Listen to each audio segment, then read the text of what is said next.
Do you think when you hear the slogan, "Make America Great Again"?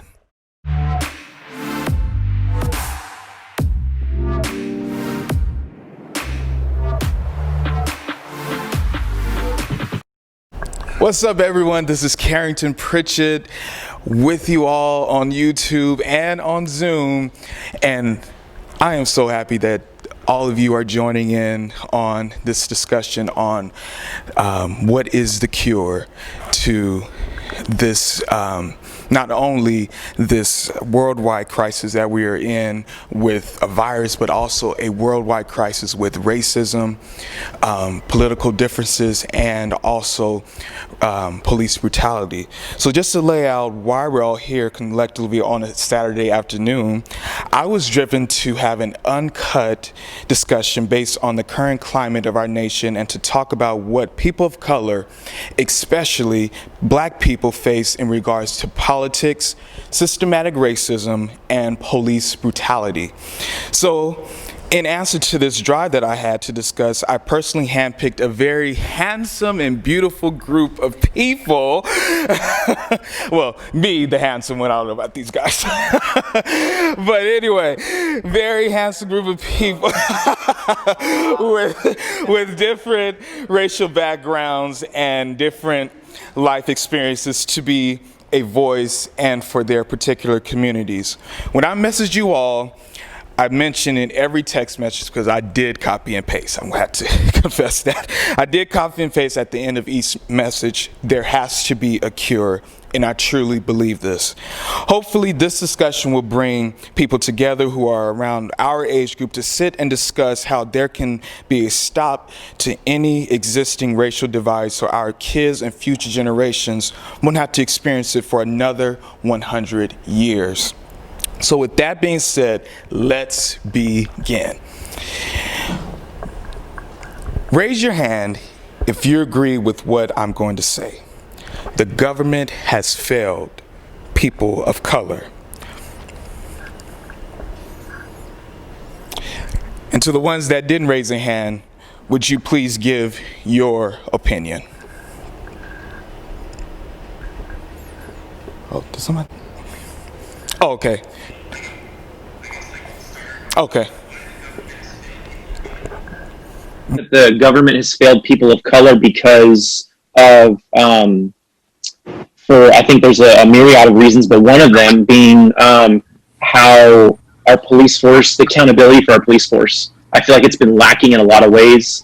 Case in point, the tragic case of George Floyd. If you look at the police officer who kneeled on his neck and cut off his air supply and killed him, he had numerous complaints about him. One of them was a woman who I read an article. She complained about him because he pulled her over, took her out of her car. She was a new mother, and he put her in the back of her squad car, and she was very embarrassed because just because of the situation, her newborn's crying, and she's in there not knowing what's going on. And after the whole ordeal ended, she was told that her car fit a description. But the way he handled the situation was not respectful at all. And so she filed a complaint and nothing happened. That was one of many complaints. And then things escalate to the point where he kills a black man in broad daylight. So I think in that, we need more accountability for our police officers because they carry a lot of authority. And we need to, we need more accountability for them. So that's one reason. Definitely. Okay. Can you repeat the question because I didn't really clearly hear it? Has the government failed people of color? Okay. I believe they have because I believe everybody, well, I don't want to say everybody, but the government has this mentality that they don't see color, and I think that's the problem. Like, they don't think that, they believe that since we're in America that we all have the same opportunities as everybody else, when situations show us otherwise. When us people of color, we have to work 10 times harder versus the one that's, versus a white person that lives in a good neighborhood. They didn't have to be in a good neighborhood, but just off their their skin tone alone or even their last name, they don't have to work as hard as I do or as you do. But that's what I believe in. I believe that having that mentality that I don't see color really hurts a lot of people when you disregard their feelings and then you disregard the things that happened in the past. That's what I say.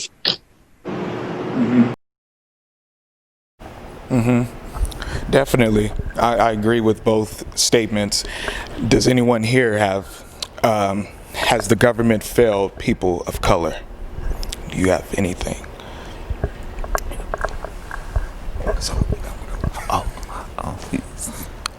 Can y'all hear me? Yeah. Oh, they can hear me too? Okay, that's good. Can y'all hear me now? All right, good.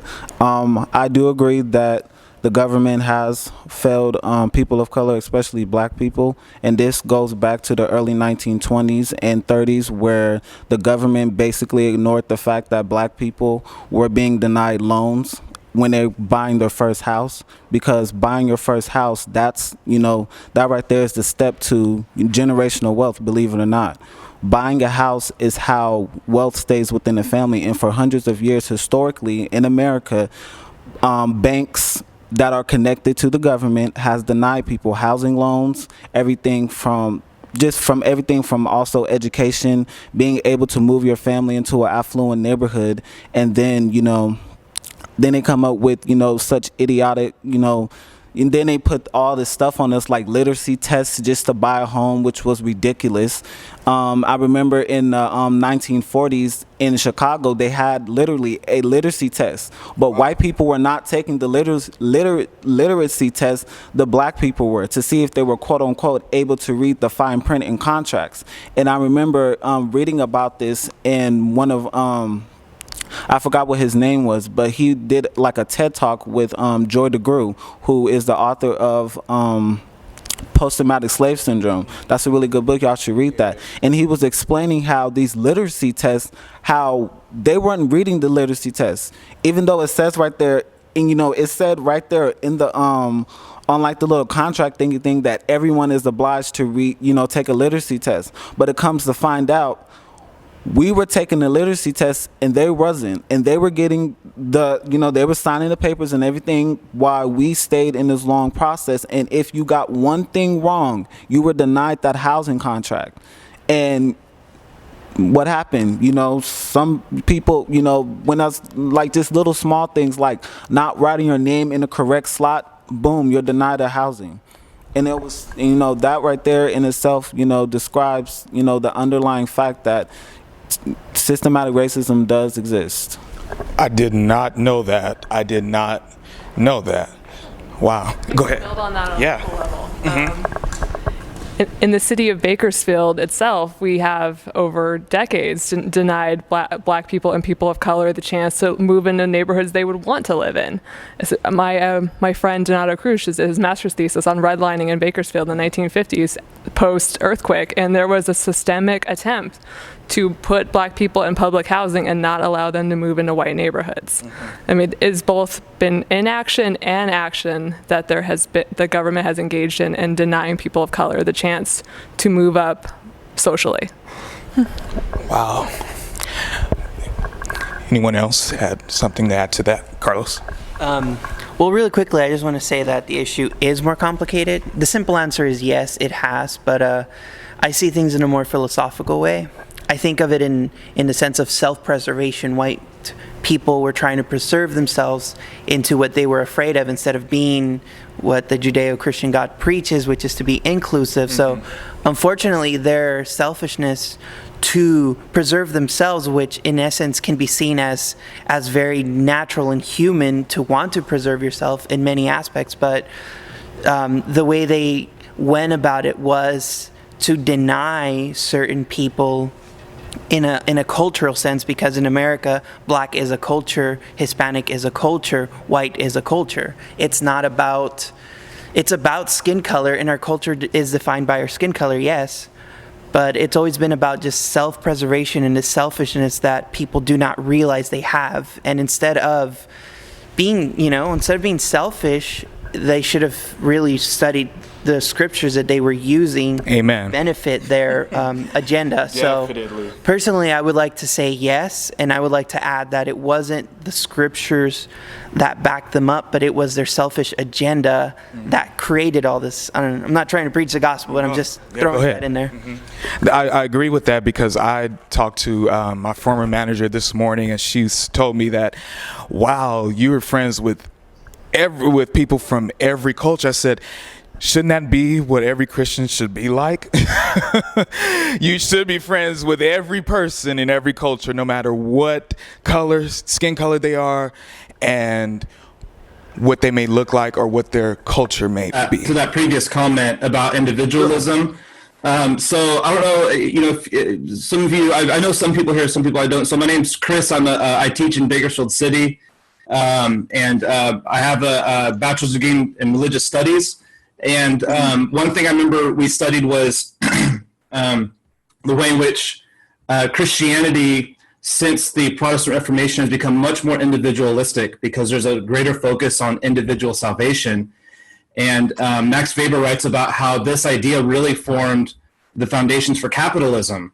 Right. So, you can have your different thoughts or opinions on capitalism, but a lot of people think the solutions to problems, and it's all rooted back in this idea of individual salvation, is through individuals bettering themselves, and that will simply solve society's ills. Right. So if you just work on yourself, like the idea that, God takes care of those who take care of themselves, which is not anywhere in Scripture, even a scriptural concept. So what a lot of people do is they see the incident. They see police brutality and think that's an individual situation. That doesn't affect me personally. I'm not personally affected by that because I'm not there, as opposed to getting out of your individualistic bubble and saying, this is injustice in my country, and I'm not okay with this. I'm not okay with this anywhere. An injustice anywhere is injustice everywhere. That whole idea of this, we're all kind of interconnected in this idea. And when we become really individualistic, we disconnect from these problems. And so something I was trying to communicate to some friends and family members who were just upset that the videos are being shared was, no, we need to be exposed to these things. We need to feel this. We need to see this. We need to understand that this is a problem, especially for those of us who come from cultures who aren't as impacted by police brutality. And so I think that individualistic mindset, the same thing happened with, with the coronavirus, and how some people were defending the phrase Chinese virus. And, I kept talking to white people who are defending Chinese virus, the phrase, and I was like, well, of course, it doesn't affect you. But there are people who are experiencing racism and being treated in a just very inhumane way because of their race or ethnicity.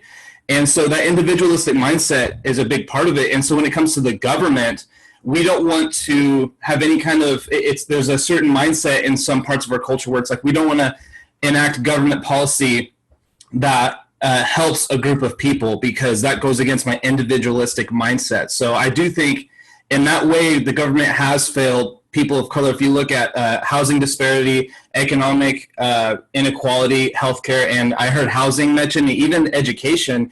I mean, if you look at all of these issues, all of these there are ways that we can make things better for people of color, and we've just chosen not to.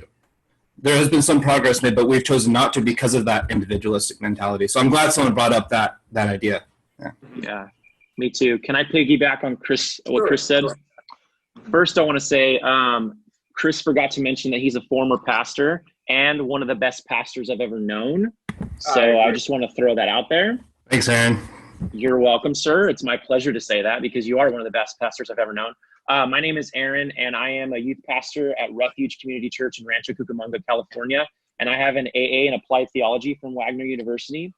And I love the gospel being mentioned because a lot of my Christian friends are similar. I'm getting a similar experience to what Chris is, where I am challenging my Christian friends with the things I'm saying as far as being pro Black Lives Matter and affirming the fact that we need to speak with our Black community and to support them and to say this is not okay.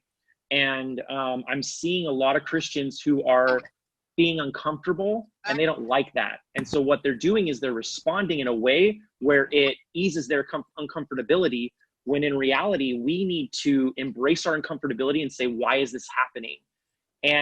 But for them to say the things like racism doesn't exist, or trying to deflect, they're missing the gospel, because Jesus was anti-oppressive. There was a religious system in place in his time when he was on earth that oppressed people and put weight on them. In fact, Jesus told the Pharisees, you put weight on people and you do nothing to take it off. He hated that. And it was a system that oppressed women too. And it was a time where Jewish men could divorce women for whatever the reason they wanted to.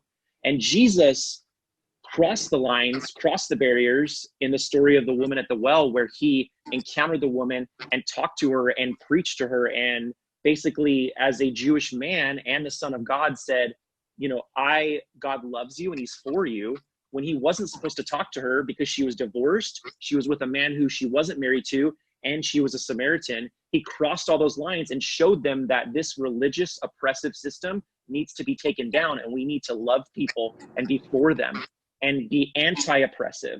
So that's where I'm like, why? I don't understand where you're coming from when you say, when you are, silent, or you are saying that racism doesn't exist, when we need to listen to the Black people, the Black community, and hear them and hear their story and what's going on. And they're telling us that, especially one of my friends who I talked to, he's afraid to leave his house without his ID.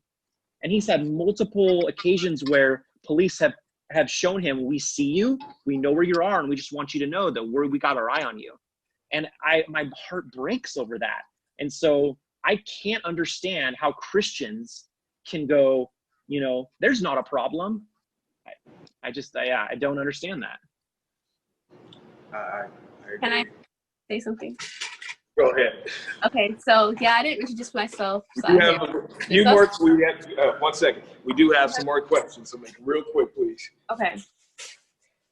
Go ahead. Right. Okay. I liked how the individuality was mentioned. What I wanted to mention was that I had just read in 1 Corinthians 12, it said, if one part suffers, we all suffer. And I think that as the body of Christ, if you cannot feel the pain of your brother and sister, you are not a part of the body, and you're not walking in the spirit, because when God sees something, his heart is hurting just as much, and we are called to be just like Christ. That's all I gotta say. I'm not about to say. When you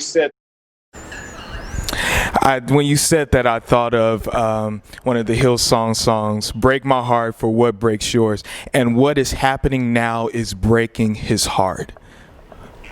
So the next question: what do you think when you hear the slogan "Make America Great Again"? Who want to start with that? Oh no. This is the true historian right here. Go ahead. Wow, make America great. Well, my question is to people who say that, when has America ever been great? When, like name one time in period have America ever been great? Because I must have missed the part where English, the Portuguese and the English and the French dragged African slaves over here. I must have missed the part where the Spanish massacred over 200,000 Native Americans. Oh, and I must have preach. I must have missed our part in history where they denied women the right to vote. So when have America has ever been great? And that slogan in itself clearly make America great again. Is there, we've also had this conversation over and over, like they've even tried to equate it to some of the stuff that Hitler used to say, because in some of his speeches he used to say, I forgot what the German word was, but it was basically saying, make, you're in itself, it equates to make America great again, to where they wanted a Europe that was, ethnically blonde-haired, blue-eyed people. And at that time in Europe, there wasn't just blonde-haired, blue-eyed people. If people don't know, there was different, races and cultures throughout most of Europe. And he had a plan to exterminate people who basically didn't fit the phenotypical features that a white person is supposed to fit, which was blonde-haired and blue eyes. So where did he go? He went to the Jewish community, slaughtered them, put them on trains and deliver them to the gas houses, the Auschwitz, and that kicked off the extermination of Jewish people, the Holocaust. And what people fail to realize and understand is that when they say "Make America Great Again," it's like, okay, you're saying "Make America Great Again," but America great for who? Who is y'all making America great for? Because all I see is a bunch of white men who are, what I see is fear. It's not, I don't see, great men in that, in his little camp. I see nothing but a bunch of fearful men who is afraid that in the next 30 years, by the year 2050, America will be one of the most diverse places in the world, and they're fearful of that. So that's why they're going to keep saying go back to Mexico. That's why they're going to keep saying go back to Puerto Rico, which is stupid in itself, ridiculous, because you're supposed to be this patriot, but do you know that America has played a role in imperialism, and we have 5 other territories including Puerto Rico. So Puerto Ricans are American citizens. So when you tell Puerto Ricans to go back to Puerto Rico, you're telling them to go back to America, which is stupid in itself. Oh, right. I want Ashley. She is representing our African American conservative group. I want you to answer this question. What do you think of when you hear "Make America Great Again"? I had to put you on the spot. As a Black person, I don't know. When I hear "Make America Great Again," it's kind of hard to believe that change will actually happen for the Black community, especially with everything going on. And just what the media shows, I just don't see any of that happening anytime soon.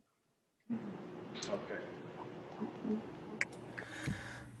I have a thought about Make America Great Again. Did I interrupt anybody? Can you Okay. repeat that, please? No, I have a thought about the question. So, we've had this kind of movement and really throughout the world, especially in the U.S., of nationalism, this rebirth of nationalism, which I find ironic because it was kind of one of the main ideas that really predated World War I.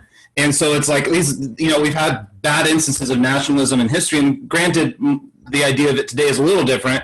But when I think of Make America Great Again, I actually am reminded of when the Spanish were exploring America for the first time. Their motivation, they said, was God, glory, and gold, right? And so they wanted to spread Catholicism.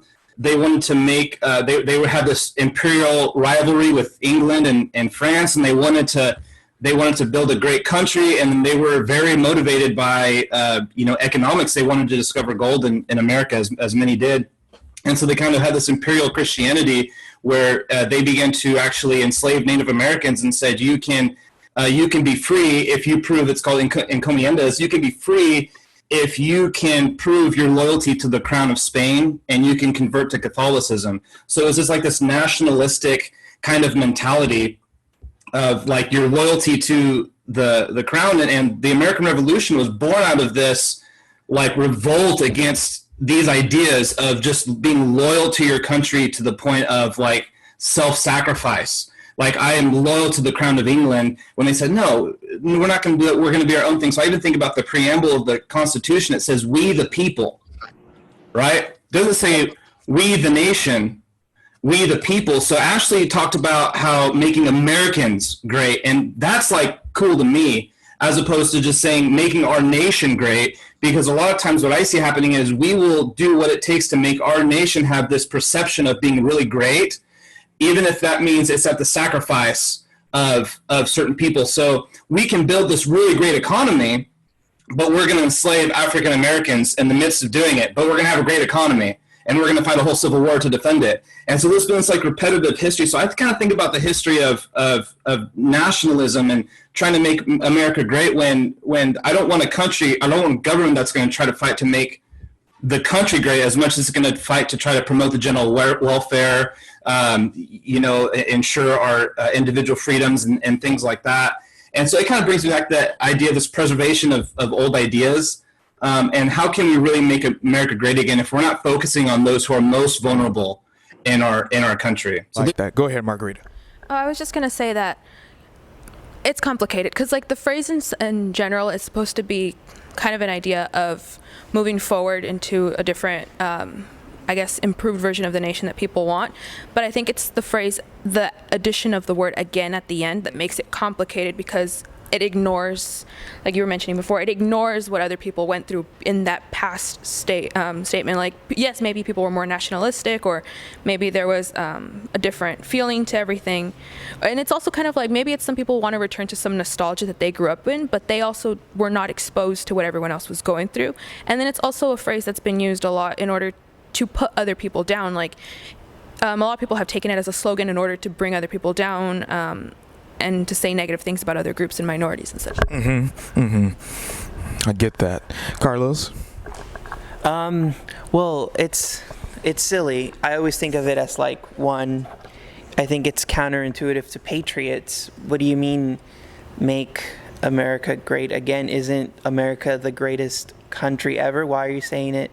So you're saying that America's not great, Trump? Like, are you saying America sucks? Are you agreeing with people that with black people who say America has not been great to them? Because, but you know, then you throw the term again, and then now you're saying, what do you mean by that? And I think what they mean is economic wise is, I think when they talk about that, they want to go back to how it was in the 50s and the 40s, where everybody can buy a house from just working at a restaurant part-time, or where you can pay for college with a part-time job, have a degree, and just make tons of money. But if we go on solely economic basis, then I can see why people would agree and even vote for Trump, because he's all about the money. But someone like me, I believe that life is more complicated, and I think politicians and everyone should be more concerned than just money. They have to be concerned with people's well-being. And Make America Great Again forgets the well-being and forgets the health. And Trump's approach and Trump's rhetoric, even though he brings the money, he brings a lot of division, a lot of chaos, and a lot of turbulence.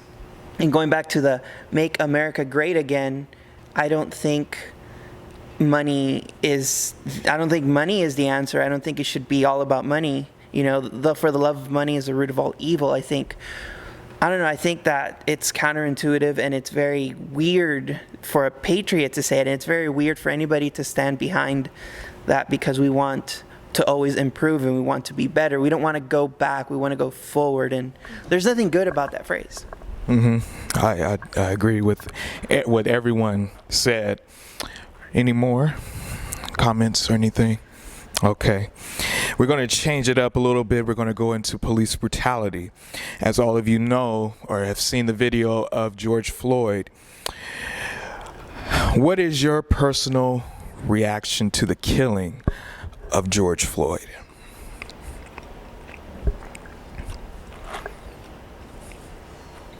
Margarita?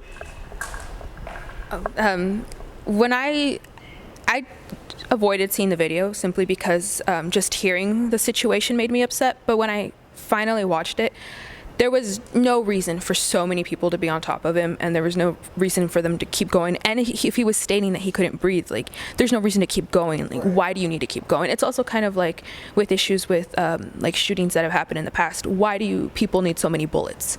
Did you have to use so many in that situation? Why did you come to such an answer to your problem? Pastor Aaron, or was that? Okay. Thank you. Yeah, so when I first saw the video, the first video I actually saw was the police officer with his knee on George Floyd's neck, cutting off his air supply and sitting there for 8 minutes and 46 seconds was the time while he was handcuffed. And I remember when I saw that, I was pretty devastated. And I decided to actually see the whole thing. I wanted to get more video and see what happened. And when I watched everything, the security footage and everything, I became more devastated, because what I found out was George Floyd wasn't resisting arrest. He wasn't putting up a struggle. What I feel like from his body language is he was upset that he was being arrested, but who wouldn't be? I mean, I don't know about you guys, but I'm not going, yay, I'm getting arrested. It's like, I would be sad and I would be distraught. And it seemed the police officer was aggravated with him for not making it easy on him. And so he had him on the ground and put his knee on him and cut off his air supply. And it was heart-wrenching. And after watching all the footage, I remember just crying because what happened was so wrong. And I wish that it didn't take something like that to really open my eyes, but it did, because I was aware of things, but what happened to George Floyd really opened my eyes to the issues with police brutality in our country. And so that's what happened. But man, I was just absolutely devastated because this man was crying out to him, begging him, please, I can't breathe. And that was so rough. That was tough. And he also cried out for his deceased mother. For his mom. He cried out for his mom. And I remember I watched a video with Dave Chappelle. And for those of you who are uneasy about language, I'll throw that out there. But I mean, I love Dave Chappelle. I've loved Dave Chappelle for a long time. I watched the video that he came out with. It's called 846. And he mentions that. And he mentions that, the only other time that something like that happened was when his father died. He called out for his grandfather. And he mentioned, he's like, I believe that George Floyd knew he was dying, so he called out for his mom. And that hit me too. That was intense. Yeah. I'll answer. I think when I seen that, it almost didn't seem real. It seemed like you're kind of watching, like you're watching a movie. Like, you really can't believe that another human being can sit there and do that to somebody else. It makes you think, like, my first response was, what is wrong with that guy? Like, why is he so mad? Why is he so angry? Like, why does he feel entitled to just do that?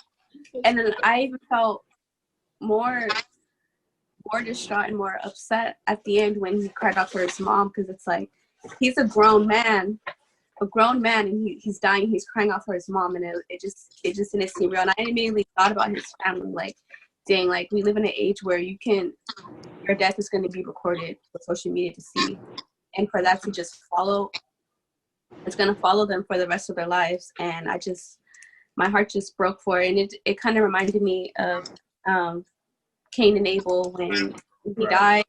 God, he heard the blood, and I'm pretty sure, and I know for sure God seen that, and his heart was breaking at that moment too. Yeah. And it's just crazy how we still have people around that have that mentality of, I'm better than you because of my skin color, I'm superior than you because of my skin. He also cried out for his deceased mother. And yeah, anyone else? Oh, Ty. Okay. When I seen the video, I seen Emmett Till. That's basically who I seen. Wow. I seen Emmett Till. I seen Bathilda Bagshaw, who was her husband was lynched in the late 1870s when a group of white men didn't like the fact that a black man was making all this money in Tennessee, so they hung him. And then, she, being the protective woman that she is, because that's what the black woman has always been, she basically stuck her neck out for him and was sticking up for him, and she got hung too. So that is in itself how you that's what I seen. And just I cried a little bit because we basically watched a lynching. Mm-hmm. We basically, the whole world basically watched a man being his life, and the words he cried out was just that's why I was crying, because he called for his mother. And in my head I was like, okay, where's his mother? I was like, I know his mother is sad and upset, but when I heard that she was dead, that made me even more, sorrowful, because his mother is dead. And for him to call out for his mother, because, our mother is our best friend and she gonna always be right there. But for him to call out to his mother was giving a clear indication that, to me, he was ready to go. He even said, I can't breathe no more. I'm ready to, go. That's how he was ready to go. And it's just sad that those three officers who sat around and watched that's going to be in their conscience forever. That's going to haunt them. It is. That's, that type of stuff you can't just get out of your head. And for, for all the people that's talking all this mess, talking about he's a criminal and all that stuff, just like Jesus said to those people who wanted to cast the stones at the prostitute, whosoever without sin cast the first stone. So why is and it's just so horrendous, just the different stuff I've been hearing, but I got to keep this short because and all that stuff, but it's just We're gonna have a part 2 to this because we definitely need this conversation. Go ahead. So when I saw the video, my first thought was like, these men subconsciously don't have any fear of the consequences, and that no one in our society should be comfortable with police that don't have any fear about what we could do to them, whether we defund them or have civilian boards that are accountable to them. They don't fear us, and that is, or they're not concerned about what we think about them, and that is not okay in any way. I'm glad you mentioned defunding because that was my next question. There has been a wave on social media about defunding the police. Pastor Aaron, I want to start with you on that. What is your take on that? On defunding the police? Yes. So my understanding now, because at first I was like, whoa, defund, get rid of. But what my understanding is that some people believe in getting rid of the police altogether. And some are talking about defunding as in taking funds that were meant for the police and putting it into other things. And for defunding in the sense of taking funds away and putting it into more constructive organizations, education, and everything, I think that I'm for, because I do feel like my eyes have been open to an overfunded police department. But not just that, I don't think defunding is the complete answer. I think we need police reform. We need police departments to be transformed, because what I've understood from talking to police officers that I know, getting a sense of how it operates a little bit. I'm not an expert, but I've gotten some understanding, is that they like to protect their own. They are a brotherhood, and there are police unions that protect them. And I think that's part of the issue, because you have somebody who commits police brutality. We're seeing it a lot.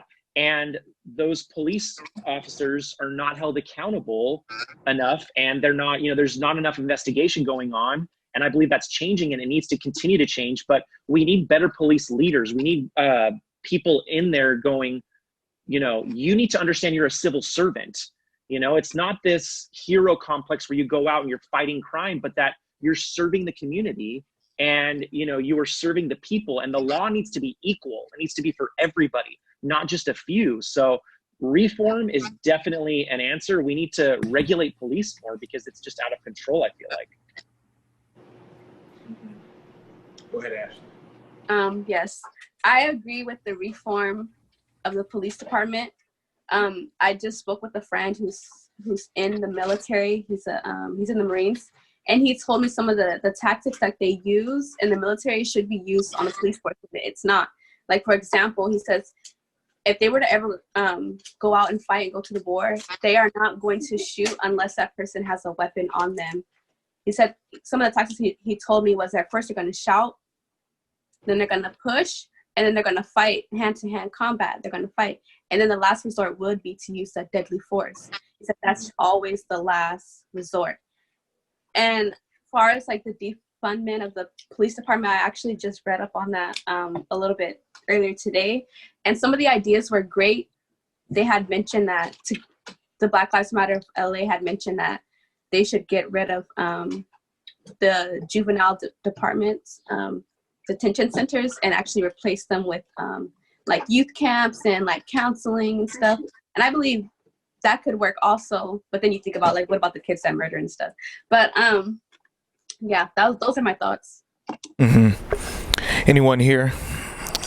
Defunding the police.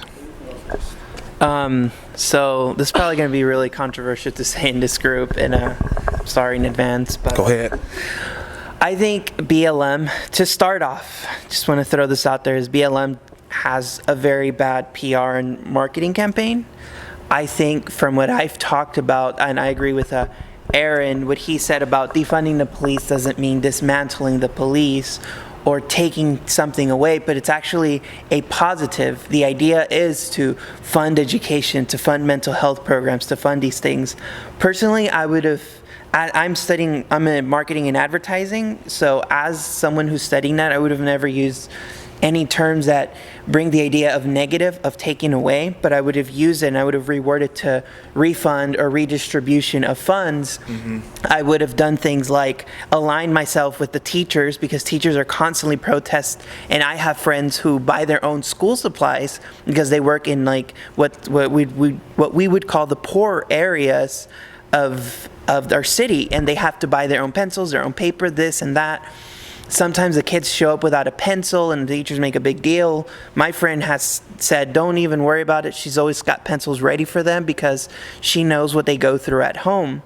So I think BLM in the past has been somewhat of disorganized. I believe in the cause. I am for BLM, and I understand it. I am against the rhetoric, the negative rhetoric of all lives matter, blue lives matter, because you go from supporting something to negatively responding to something. So for me, I'm always going to be on the side of positive. But as for defunding the police and what Black Lives Matters, from what I've been talking to people who are a part of the movement, who are doing things, they don't want to dismantle or defund police. They believe that, they agree that that's actually kind of a dumb idea. What they want to do is they want to take those funds that, I think it was, is it $8 billion that they wanted to give to BPD? It's $6 billion. $6 billion. $6 billion to them. So What's going on, 10%? they want to take away $6 billion from the police force and give them a cut, and then put that back into the arts and education and this and that. So as for me, BLM marketing campaign could use some tweaking and some work, but for defunding the police, if you take the time to research, study, and truly understand what it means, I think you would not have such a big deal about it. But if you choose to not research and study, you won't like it. I'm sorry, I have to go to the next question. We are going to have another part 2. Are you guys okay with that? Another day for part 2 of this? Because we need this discussion. Everybody needs to talk about this. Every church, Pastor Aaron, Pastor Chris, please get this out there to your churches, your local churches. But the next question, we're going to still be on police brutality, and then we're going to go to voting in the next one. But if you haven't seen this video of our number 45, it was like the eve of his presidency, and he had a rally with police officers in a state I can't remember, but he said, don't be too nice. Like when you guys put somebody in the car and you're protecting their head, I said, you can take the hand away. Okay? Do you believe he has empowered police officers to do more harm, or do you understand what I'm saying? My question to that: do you believe he has harmed them? Has empowered them? I will have to agree with that, because a leader is a person who's supposed to inspire people to do better, and character reflects leadership. And just the stuff that has come out of his mouth has inspired a lot of stuff. And when you brought that up, I'm glad you brought that up, because I was actually going to bring that up anyways when you said that, because confirmation. Yes, I was actually going to bring that up when you guys were talking about the police brutality. But this is the perfect one.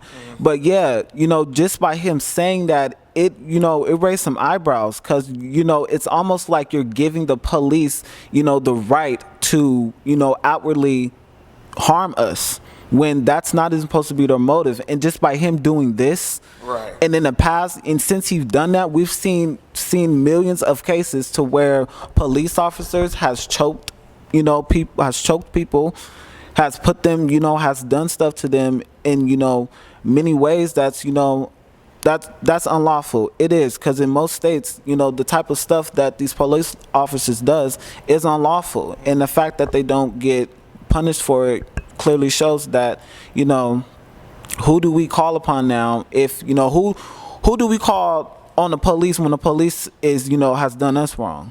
Right. That is really good. So I think Trump's words have emboldened bad apples, so-called bad apples, to act independently. But on the flip side, his Justice Department has only investigated one police department and only enacted one consent decree for them to change. George W. Bush, 11.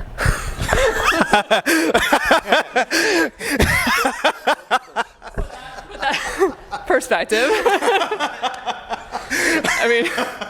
I mean, the watchdog of the police, the Justice Department, has fallen down on rooting out systemic or really bad police departments. I mean, back to the previous question, some of them do need to be defunded and Definitely. Yeah. because they are corrupt at their heart. Not all of them, and not even most of them. But yeah, I think it's definitely both institutional and de facto allowing of this. Yeah. So I also kind of want to bring up another thing is that when he said those statements, I felt like it emboldened this recklessness that we often see. I think it's also a result of like how people really are really fanatical about like cop TV shows where they go after people. It's like that people see this as entertainment, so then people are like, oh, we need to act it more. We need to be more like those shows or whatever. And it's like, no, those shows kind of push this idea forward that people. That it's all an action movie and such like that, and it's like, no, there's actual people behind it. They're not actors in a movie. There's people there, and you're harming them. In this. Exactly. Let me get them real quick. Oh, go ahead, one of you. Anyone can start. One thing I think about is I once heard someone say the best presidents bring out the best in people, and the worst presidents bring out the worst in people. And a big part of that is your ability to speak. And when you speak, do you bring healing and unity and progress, or do you bring division? Do you create an us versus them mentality? And on top of that, if you think about that idea of, rough them up a little bit, you're completely undermining the judicial system in that person's innocent until proven guilty. So you do not have the right as an officer to punish them for their crime that they have not actually been charged of. It's this fundamental misunderstanding of the difference between law and order and law enforcement. It's totally different. So that you should be protected up until that point. And then there's some statistics I've seen about this where it has to do with police culture and how we treat criminals. There's a website called mappingpoliceviolence.org, and it has a lot of interesting infographics about this stuff. And there's one infographic that shows the amount of the police killing rates in different states and the amount of violent crimes that actually exist in the state. And it shows that it does not matter if there's more violent crimes, the police killing rate stays the same. So there's this culture in which police killing rates will actually stay the same, but the violent crimes will differentiate. So it's not as localized as we tend to think it is, because that mindset is, it's okay to rough them up a little bit. It's thinking just about that situation and what's happening there. And that's is where, just to go back to the previous question, like I also agree that defund's the wrong word. Reform is very correct. We need a lot of legislation to reform these things. And that begins with how leaders are speaking, including President Trump himself, and that he should be speaking in a way that is bringing progress to the situation as opposed to defending and rallying his voter base.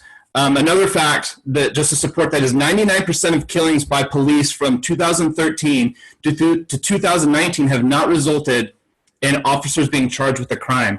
99%. So there is this culture in which we place good faith in the police, but we're not doing enough to deal with the bad actors. Are there good police out there? Sure, but there is a culture in which these things are permitted by which the bad apples can exist. So it's not just about getting the bad apples out, but about reforming the culture so that we don't have to deal with bad apples, so that there's enough in place to deal with that.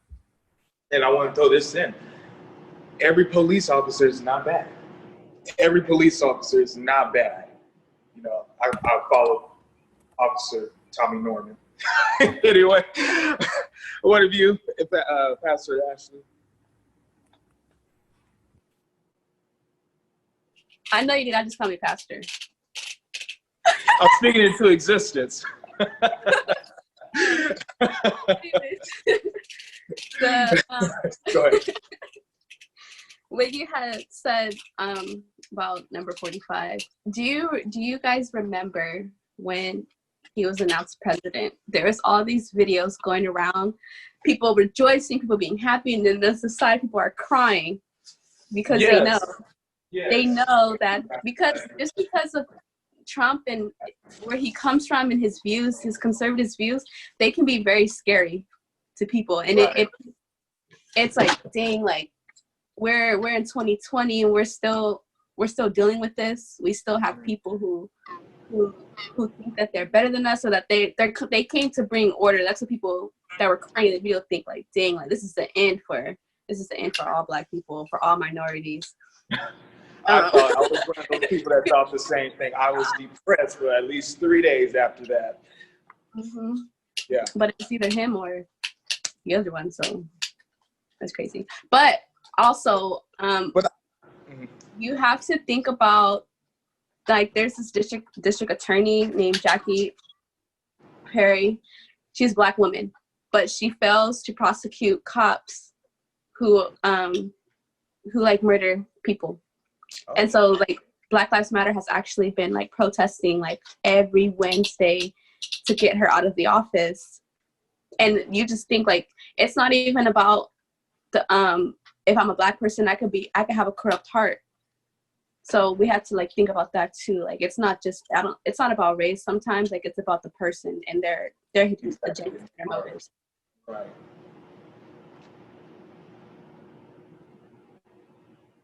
Oh. Okay, go ahead, Pastor Aaron. Yeah, I mean, so the question was Trump saying, you know, don't rough them up. Like, that's the question we're talking about, right? Yes. Yeah. So, I mean, I think I agree with Chris that, you know, police, what is the job of a police person? The job is to enforce the law, but it's also they are servants, civil servants, just like a, you know, politician. I feel like that word just gets lost because the approach that they have is we are, like I said, I've been looking at this for the past few weeks, and it seems to me like there's what I call a hero complex with police officers where they're going to fight crime. And that's great when you watch a movie. That's great when you're reading like a comic book, which is what I grew up on. You know, I'm a big Marvel guy and I love good versus evil. But when you're applying that to society, when we demonize people, especially as Christians, we're not supposed to demonize, but to see the way Jesus sees them. But when we, you know, and I talk to other Christians, especially conservative ones, who they demonize people and call them criminals. And it's unfortunate because, you know, we want people to be reformed and we want them to be acclimated back into society, but we have a system that doesn't really do that. It doesn't play to that. What it does is it tries to prevent crime and keep people comfortable.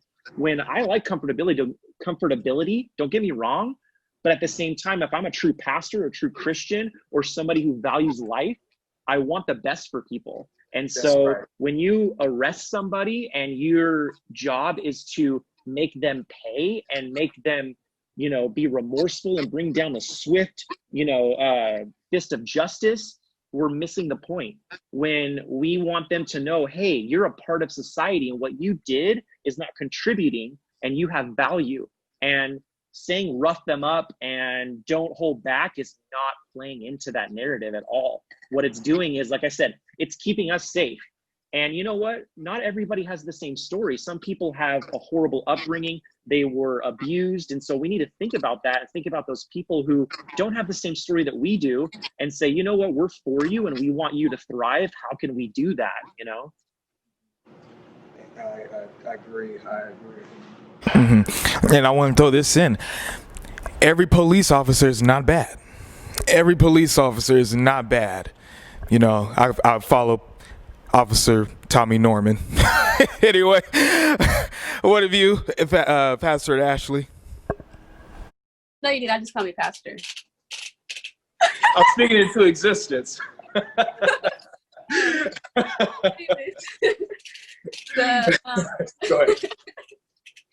What you had said about number 45, do you guys remember when he was announced president? There was all these videos going around, people rejoicing, people being happy, and then the society people are crying because they know that because of Trump and where he comes from and his views, his conservative views, they can be very scary to people. And right.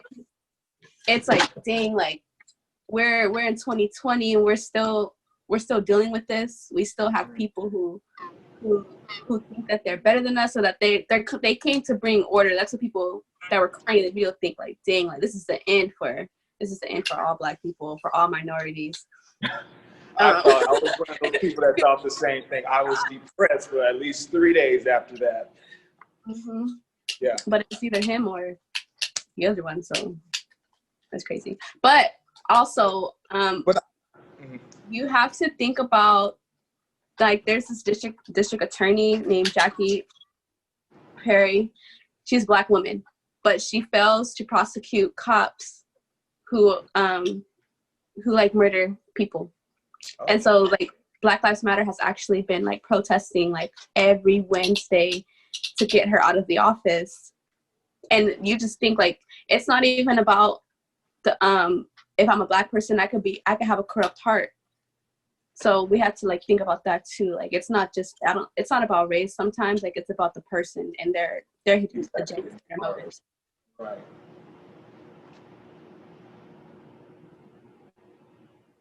Oh. Okay, go ahead, Pastor Aaron. Yeah, I mean, so the question was Trump saying, don't rough them up. Like, that's the question we're talking about, right? Yes. Yeah. So, I mean, I think I agree with Chris that, police, what is the job of a police person? The job is to enforce the law, but it's also they are servants, civil servants, just like a, politician.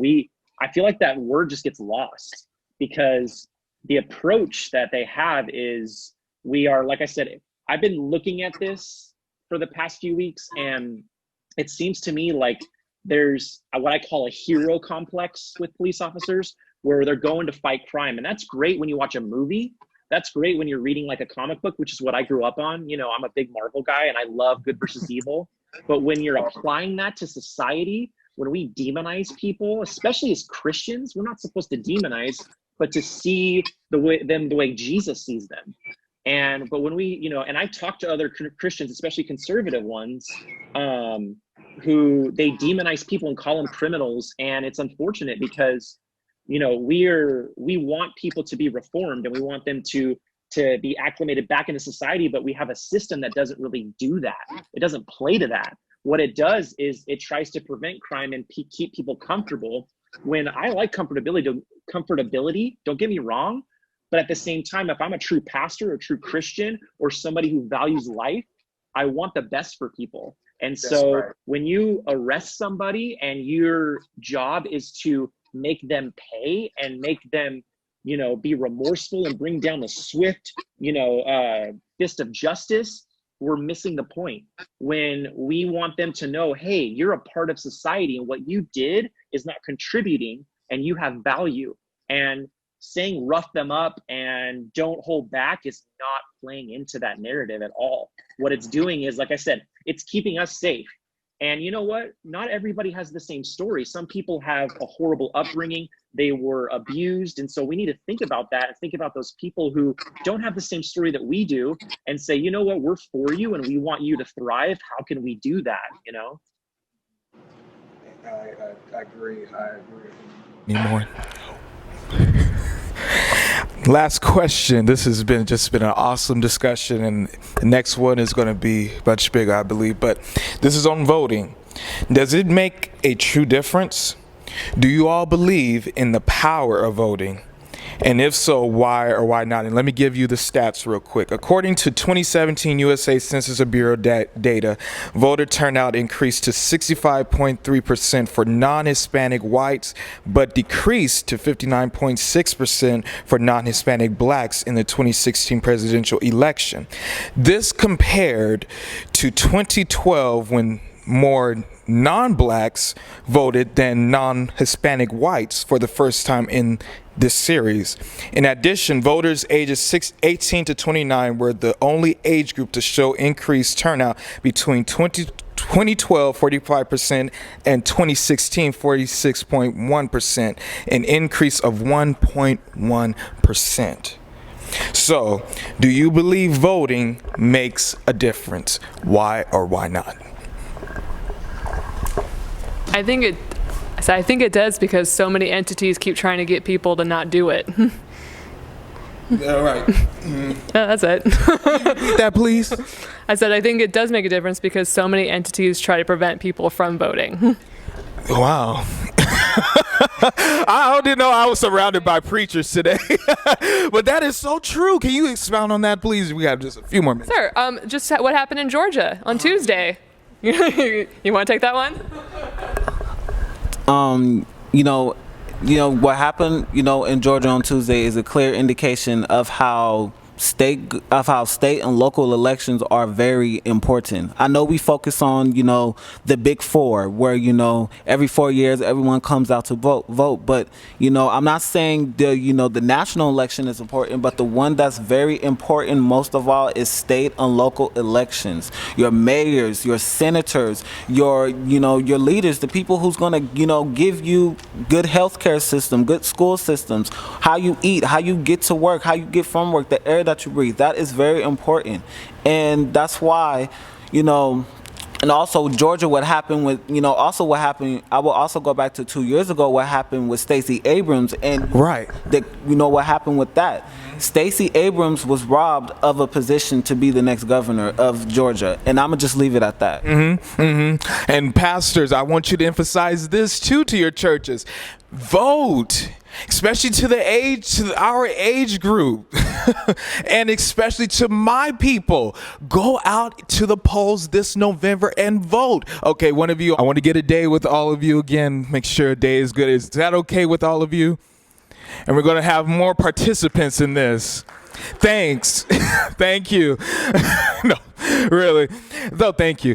I really enjoyed this. I mean, the time went by so fast and I didn't even get through all of the questions on here, but I think this is the ones that I did ask were the highlights and was needed for today's discussion. We're going to have another discussion, a part 2, all of you that will be watching on YouTube. And please subscribe. I might get back on YouTube. I don't know. You just write in the comments if I should or not. But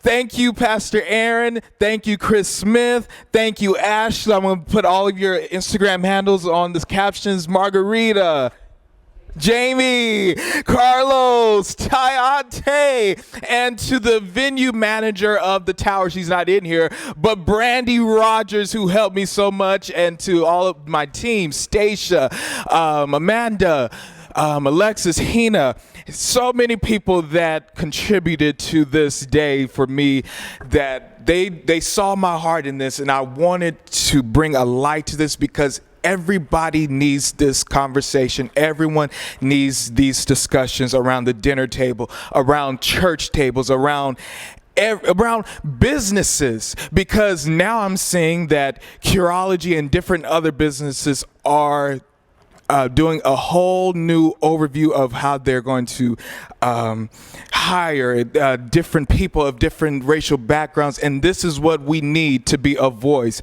So thank you all for joining on today. I appreciate you all. I love you all. God bless you all. Thank you, Carrington. For the honor. Yes. Thank you so much, man. A pillar to consideration. Yeah. Thank you, guys. Thank you. Thank you. Bye. Thank you.